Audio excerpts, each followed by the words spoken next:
What's up guys, this is Metro. Blizzard just released the patch notes for Season 3. There's lots and lots of changes. I got the chance to play the patch early. Almost every hero in the game got changed in quite a drastic way. We'll go over all of them. This is going to be a pretty long tier list video. I think I have a pretty good grasp on what's good and what got worse. Overall, I think the meta is going to get changed up quite drastically. It looks really interesting. I'm super hyped to get into it. Today we're going to start with tank first, then DPS second, then healer third. The reason is I have all the patch notes here and I don't want to miss anything. Let's start with D.Va. D.Va got no changes. Pretty good still, mostly because other tanks got nerfed, spoilers. I think she has more of a place in the meta than Season 2. Again, Roadhog is now pretty bad. Orisa is gonna get another nerf. I think she's pretty solid, playable. Don't know if I want to quite put her in A tier or B tier. I think I'm gonna put her in A tier. I think D.Va is a solid tank. I think she will see play depending on the map, and she's more viable than last season, for sure. Doomfist. Again, unchanged. You know, Doomfist was really good at the start of Season 2, and then he got hard nerfed. People don't really enjoy playing with or against him. I think he's still in garbage tier. He doesn't have a lot going for him.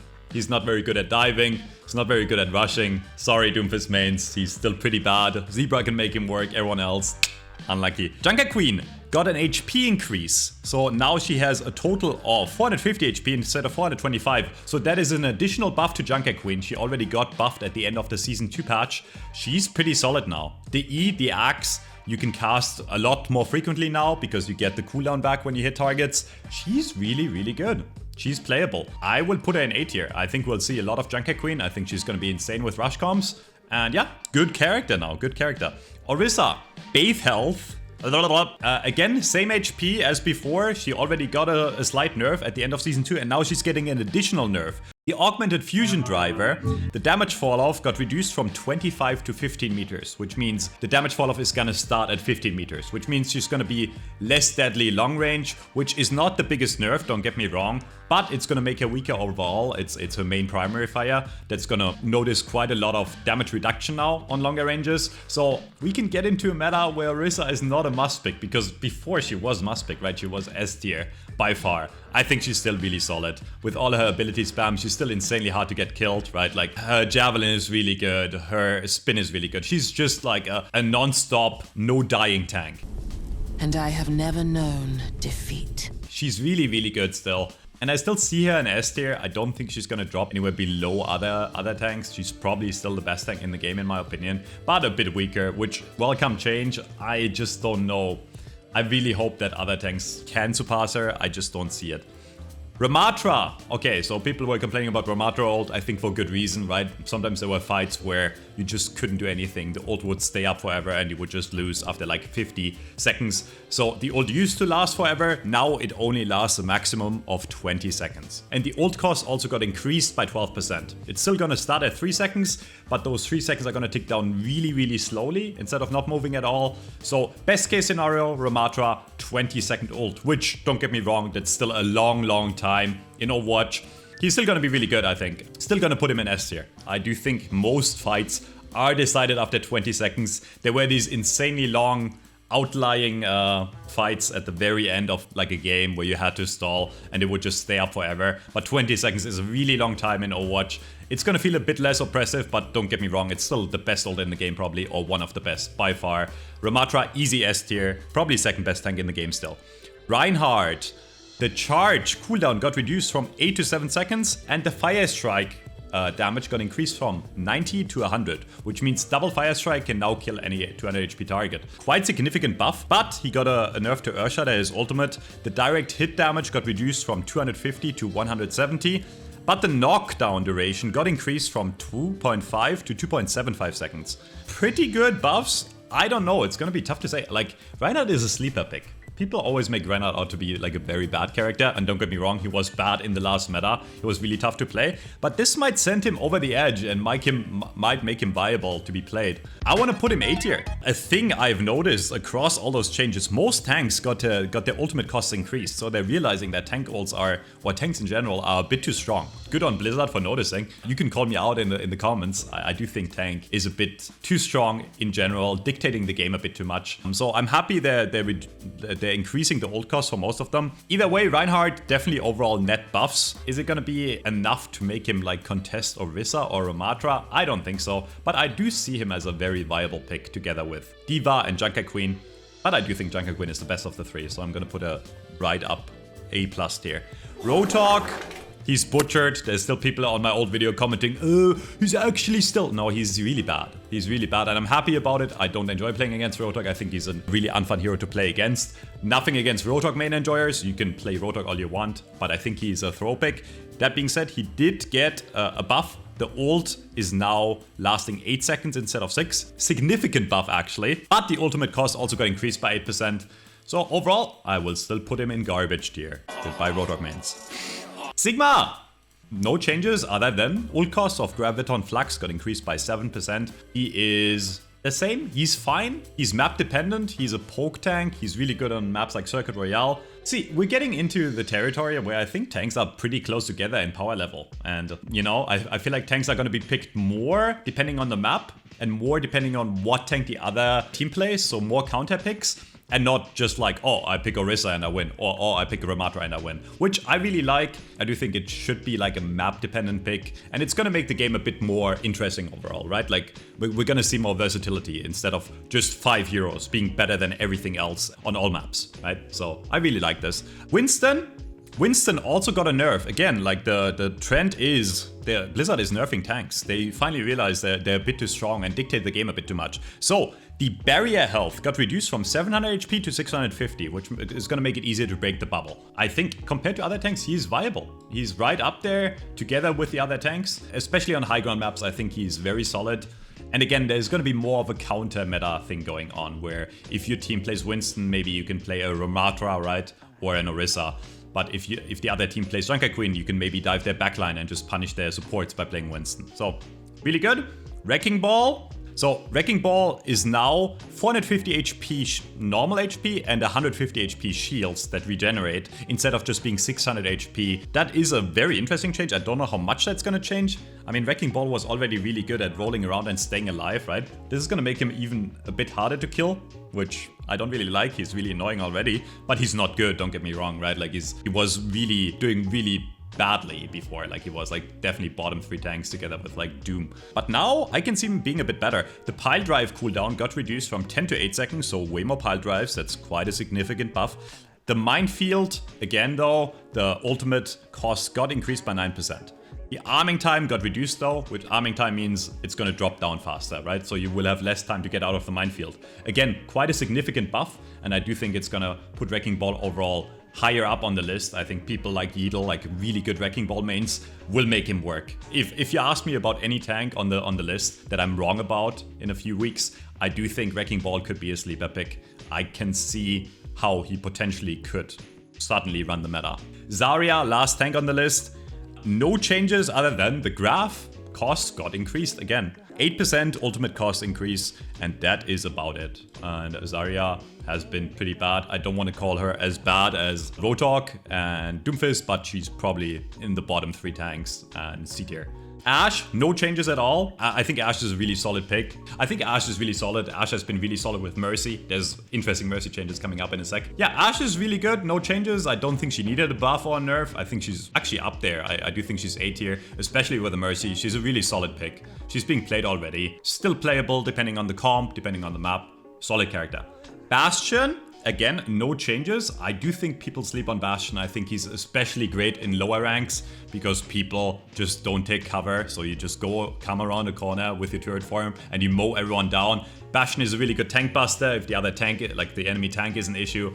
I think people sleep on Bastion. I think he's a solid DPS pick actually. His right click, his mine that he shoots, the little thing, really good. I think Bastion should see more play, honestly. Cassidy. Okay, so combat roll can no longer be blocked by enemies' movement, which means you can now roll through them. There is no enemy player collision. You can roll through the enemy to get out of them.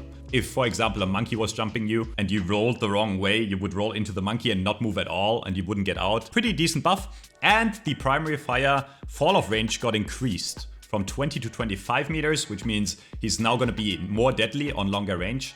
The issue with Cassidy, I think, is still his homing Molotov cocktail, whatever you call it. I forget the name every time. I do think he's a bit better. Is it gonna make him hard meta with these changes? I don't think so. I think he's still one of the weaker DPS in the game. Last time I put him in C tier. I think I'm gonna upgrade him to B tier. I think he's gonna be a solid pick. Echo, no changes. A good pick, especially with Mercy. She saw play already in the first 2 seasons, especially season 2.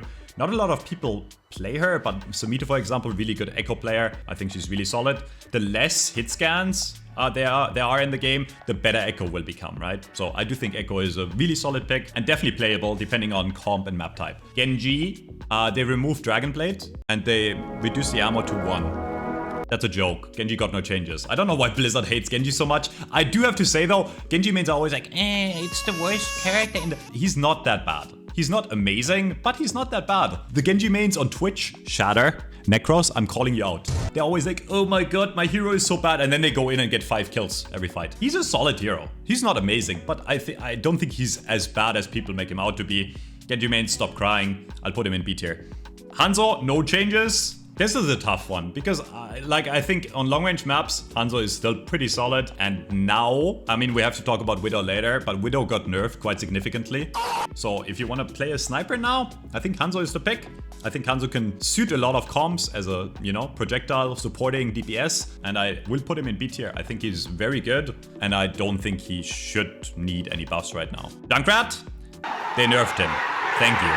Junkrat has been OP since Overwatch 2 launched. The only reason you haven't seen Junkrat more is because Sojourn was so OP before. But now that Sojourn is getting nerfed more and more, you see more and more Junkrats in your games and you just die randomly to mines. They reduce the concussion mine damage from a maximum of 120 to 100. You can still one-shot combo with the mine and the left click, but it's going to be harder to one-shot, and overall he's going to put out less damage, which also means he's going to get less ult charge, he's going to get less tires, and there's going to be less random kills. Any Junkrat nerf is welcome. I do think he's still really good, he's still playable, he's still an A tier, probably still like high A tier, still one of the best DPS in the game in my opinion. Mei ultimate cost got reduced by 5%, that's it, not a big change. Mei has this issue that she's like super situational. She doesn't really have a good place in the meta right now. I don't think we had a Mei meta yet, and Mei has always been kind of mediocre in Overwatch 2 at least. And I don't think making it so you get ult 5% faster is going to change anything about that. She's still like pretty weak. Pharah, Rocket Barrage, ultimate cost reduced again by 5%. Again, that's not going to make Pharah better. Here's the thing, there's a really big change to Mercy coming up in a sec. I do think Pharah is gonna see more playtime. And that's not because Pharah got a lot better, but because Mercy Pharah got a lot better. I can see, again, sleeper pick. This season is actually really hard to predict, even with gameplay. It's really hard to predict what's gonna be good. I think it's gonna take the community and even pro players quite a bit to figure out what's actually good, because overall the game changed in quite a drastic way. Reaper, ultimate cost reduced by 8%. The thing with Reaper ult is, it's not the best ult in the game, right? Same for Pharah ult. Reaper is still pretty solid though. He's really good on the new map, on the Antarctica map that's gonna come out. Really good, tank buster, solid hero. Here we go, my boy! The laser beam. Soldier got a change to his recoil. The time it takes to reach maximum recoil is now after 6 bullets instead of 4, which means you have less recoil in the first 6 bullets. And the recoil overall got reduced by 12%. And that's it. It may not sound like a lot, right? It's like, oh, a bit less recoil, but it's gonna make Soldier way more deadly long range especially. Like short range, the recoil was easy enough to control that you would not really super notice it in fights. You would miss some headshots, right? It was really hard to be insanely steady. And now Soldier just feels like a laser beam. I main Soldier and the new Soldier feels really, really good. And it feels way more rewarding to play him longer range. And together with the Widow nerf that's coming up, he's gonna be more deadly on longer range. And he is gonna run you down. I almost want to put him in A tier. I don't think he's an S tier character, but I think he's gonna be very playable in the next season. He's gonna be very good. Sojourn, still OP. The thing is, they nerfed Sojourn 4 times now, and she's still so good. She's still insane with Mercy. She can still one-shot with Mercy. She's just insanely mobile. She has one of the best hitboxes in the game, one of the best AD movements. Until they fix the movement, until they fix something more about her, she's still gonna be playable almost every game. And she's still probably the best DPS in the game. It hurts to say after 4 patches of nerfs. I do think heroes like Soldier can contest her more now on range. Same for Ashe. It really depends on how much the Mercy change is gonna change the entire meta. I do think she's still the best DPS in the game, but not by a lot anymore. Like, she's not an insane level above everyone else, but I think she's good enough for S tier, honestly. Sombra. The damage on her machine gun, her left click, got increased from 7 to 7.5, and the hack health pack duration got increased from 30 to 45 seconds. So you can hack health kits, and they're gonna stay hacked longer, and you deal more damage. Sombra was really weak before, and now I think she's playable. I think we're actually getting into a meta where you can play almost anything depending on the comp. I think it helped her quite a lot. She's a lot more deadly now. You know, 7 to 7.5 doesn't sound like a lot, but if you do the percentages, it's actually quite a big deal. It's like 8% or something, 7.5% damage increase. I want to put her in middle of B tier. Why are all the DPS in B tier and the tanks are A tier? Something is wrong here. Oh, tanks are strong, yeah. Symmetra. Photon Barrier, the ultimate cost got increased. So that's the one DPS where the ultimate cost got increased instead of decreased. And that's probably because the ultimate is so game winning. It's one of the best, if not the best DPS ult in the game, other than Sojourn's Railgun. We don't talk about that one. Yeah, the wall is really good. And that's actually a nerf overall, which I find really funny because Symmetra overall is not that great, but Blizzard disagrees. So yeah, and I will keep on putting her in C tier. There's a few Symmetras on the ladder that are like a menace to go up against. They're really scary, and then nobody else plays Symmetra. It's kind of weird. I don't know. I mean, I don't think she's that good. Tracer, no changes. Solid hero though. Easy A tier. Could be S tier depending on what comp. Torbjorn, the turret health got decreased from 250 to 225. That's a nerf. The thing with Torbjorn is he was actually quite good before. He's an annoying hero. He doesn't die and he randomly kills you with spam. He's really good against certain comps. I think he's a solid character. I don't think the change to turret health is gonna do that much. Maybe gonna make him a bit weaker, but he's still gonna be solid. E tier. Widowmaker. Here we go. Widowmaker's health got Widowmaker's health got reduced from 200 to 175. We're back to 175 HP Widow, and I'm really happy about that. Widow was starting to dominate the game again with the soldier nerfs. Widow is the best long-range character in the game. You click the head, they die. Widow is really frustrating to play against in Overwatch 2, especially if you don't have a shield tank. She was too strong. Not enough downside for how good she was. And I do agree that Widow requires a lot of skill. Some people act like it's really easy to hit headshots. It's not. I do think she's a mechanically very demanding hero, but she was too strong. And I think with 200 HP, she's just too tanky. She can win a DPS duel against any DPS on any distance if you hit the shot. Yeah, she's probably going to be pretty weak now. Almost want to put her in C tier.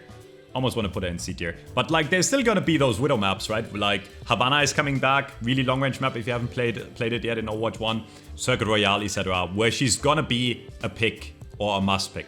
Widow is really good on long range maps, and you can never make Widow balanced. So if you try to make Widow balanced on every map, she's gonna be OP on long range maps, right? Like, if Widow is good on every map, then she's gonna be OP on long range maps. And if you make Widow weak, she's gonna be weak on most maps, but still good on long-range maps. And I do think that's the role of Widow. I know a lot of people love playing Widow and enjoy playing Widow. I think she's a really fun character, but it's just impossible to balance her properly. I do think she should be a niche pick, and this is gonna make her a niche pick for long-range maps. Good job, Blizzard. I like this change a lot. Anna, the Biotic Grenade got nerfed again, which is really funny to me because Anna saw more play after the buffs, right? But Kiriko was still way stronger in most cases. The effect lasts for 3.5 instead of 4 seconds now, the anti.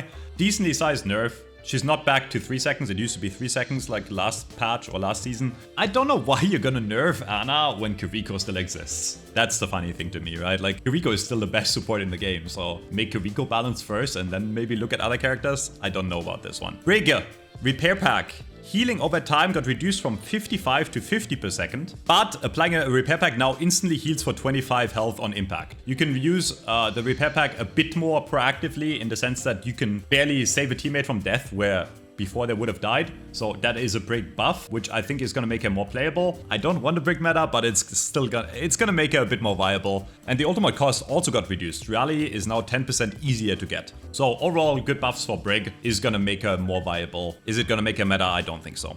Lucio, ultimate cost got reduced by 7%. So again, Lucio is gonna have sound barrier a bit easier. Lucio is already really good in dive, you know? Like, the meta before was Kiriko Mercy mostly, but Lucio is always a solid pick and he's gonna he's gonna be an A tier. At least. Lucio is always at least an A tier or an S tier character. Lucio is really good. Baptiste, I don't know why I skipped him, but he got no changes. And I do think he's still really bad. Compared to other supports, he's so stationary with his immortality field. Most comps are very fast moving, so he barely gets a lot of value out of immortality. And Kiriko is just better. I don't see a single reason to play Baptiste. Kiriko is better. Stop playing Baptiste. Kiriko, easy S tier. No changes, by the way.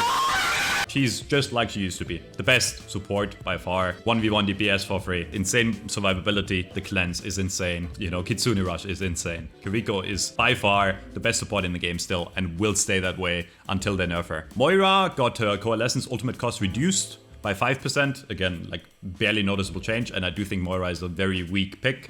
There's no reason to play Moira over Kiriko, Lucio, Mercy, even Zenyatta. I think Moira is a pick that's really good in lower ranks, but like if you're talking about top 500, like GM level, she's a troll pick. This bitch. Zenyatta got his ammo increased from 20 to 25, which means he's gonna do a bit more damage. Not the biggest deal. Again, it's kind of feels like on the same page as the Mercy change the last time, but I don't think that's gonna shift his balance. Middle of the pack at best, in my opinion. Sorry, Mercy mains, I know you've waited a long time for this, but your hero is very different now. The Guardian Angel cooldown got increased from 1.5 to 2.5 seconds. Hold on. So if you're holding the backwards directional input and you're canceling the ability with jump, you move slower also. So your movement is worse overall, okay? That's it. But there is a new change to her healing. Her healing got reduced from 55 to 45. But if your target that you're healing is below 50% HP, the healing increases by 50%, which means if you do the math, 67.5 instead of what it used to be 55. So overall, if you select the targets to heal more properly, or if you time the healing more properly, you will heal more overall. This also applies to her ultimate, by the way. So if you heal multiple targets that are below half, they all get that bonus healing. It stacks. And the passive that she had, the regeneration passive, is removed. She has a new passive called Sympathetic Recovery, which reads, Mercy heals herself 25% of healing done with her healing staff. Which means you can now decide to heal your ally, and as long as you heal your ally, you gain HP back. Let's say you and your Pharah are in the sky, and your Pharah is below half, and you heal her for 67.5. What that's gonna mean is you will also gain 17 HP per second yourself by just healing. As long as you and your Pharah stay alive in the sky, you will basically be unkillable. And you can also use this to kind of keep yourself alive now, right? You can decide to swap to healing a tank that's low. If you're in trouble, you may not be able to move as fast, but you regen a lot. And 17 HP passive regen doesn't sound like a lot, but it's actually quite significant. I do think this is going to be a net buff for Mercies that play a bit more conservative and safe. The crazy flying Mercies that go boop, boop, boop, Mach 5 and fly around everywhere, they're gonna suffer a bit more. But if you play a very conservative, safe Mercy, I do think this is a net buff, actually. Now, I know Mercy mains love their movement, and I get it. I have nothing against Mercy mains. I do think Mercy is a really fun character, but she is broken in certain combos, right? Like, we cannot deny that Mercy Sojourn was OP before this change. And the thing is, it might still be really good, and I don't think it's enough of a nerf to make Mercy drop out of the meta. That is my prediction. I may be proven wrong here, but I do think Mercies will learn how to use that passive healing to their own advantage, and they're gonna play the same way, maybe a bit more safe, and they're gonna stay alive even longer. It's gonna be really, really hard, I think, to kill a farm Mercy in this guy, or a Sojourn Mercy if they play correctly positionally. So, I would say this now. That is my tier list. I did play for a good day with these changes, but because there's so many of them, this is the hardest time for me to predict what's actually going to be meta. Like the last tier list I've done for Season 2, Season 1, I was pretty accurate with almost everything, but I may be wrong here. Simply based on the fact that there's so many changes to all the heroes. Which, by the way, I really like. I like that we're finally changing up the game and trying to make it different. And I hope I'm wrong here. I hope there's going to be more tanks that are going to be viable than Orisa. And I do think, again, the tanks are closer together in skill. So you will be able to play your tank more, unless you're a Roadhog main, then fuck you.